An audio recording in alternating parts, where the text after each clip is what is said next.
Hello, everyone. Welcome to Kudlow. I'm Larry Kudlow.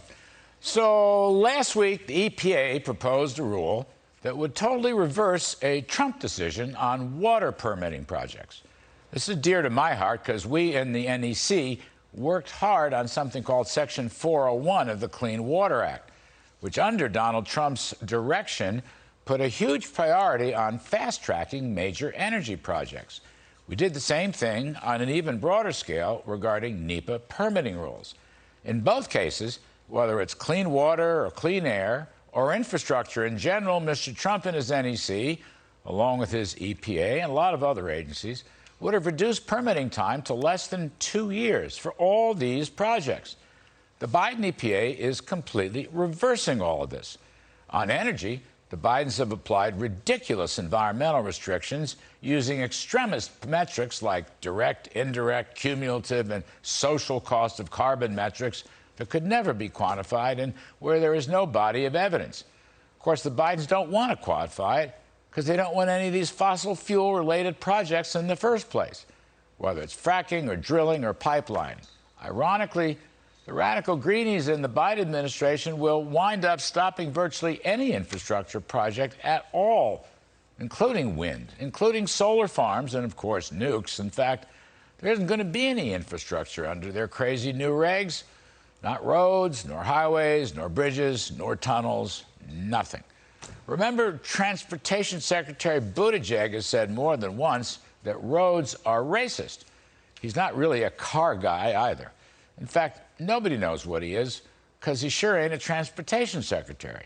In fact, I'd suggest he's like the anti-transportation secretary. This new Biden water permitting EPA reg will allow states, territories, and tribes to certify authority to, get this, holistically evaluate the water quality impacts of federally licensed or permitted project. Please look up holistic in the dictionary. It says mental and social factors. I'll start with mental, and then we can together explore social. And by the way, the states and territories and tribes, can they themselves determine what a reasonable period of time is to review project requests? Can I be blunt here? This is nuts. It goes beyond radical. It stops progress. This is all anti-energy. It's anti-water. This isn't just anti-fossil. This is anti-renewable. This is anti-highway. It's anti-road safety. It's anti-modernity. It's just anti. But there's one thing it is. It's pro-Dark Ages, as in the 9th century. And it goes beyond congressional legislation. It certainly revokes the one federal decision, that embodied in last year's infrastructure bill, which was no great shakes on its own merits, but this is radical, woke climate change run wild. It's just ideology. There's no analysis. Holistic, mental, and social doesn't even do it enough justice. But here's a final thought. These onerous, restrictive regs from the executive branch are an important cause of higher inflation. If done efficiently, infrastructure could, over time, improve economic productivity, which would be counter-inflationary. Of course, should we drill, producing more oil and gas? Gasoline just hit a new record of $4.86. That is inflationary. Remember, last week was supposed to be the launch of the inflation apology tour. Remember that? All the Bidens, from the president on down, apologized for missing the inflation problem and then pledged to bring it down. In case you missed it, here's my favorite one, which is Janet Yellen's hostage video. Look, I think I was wrong then about the path that inflation would take.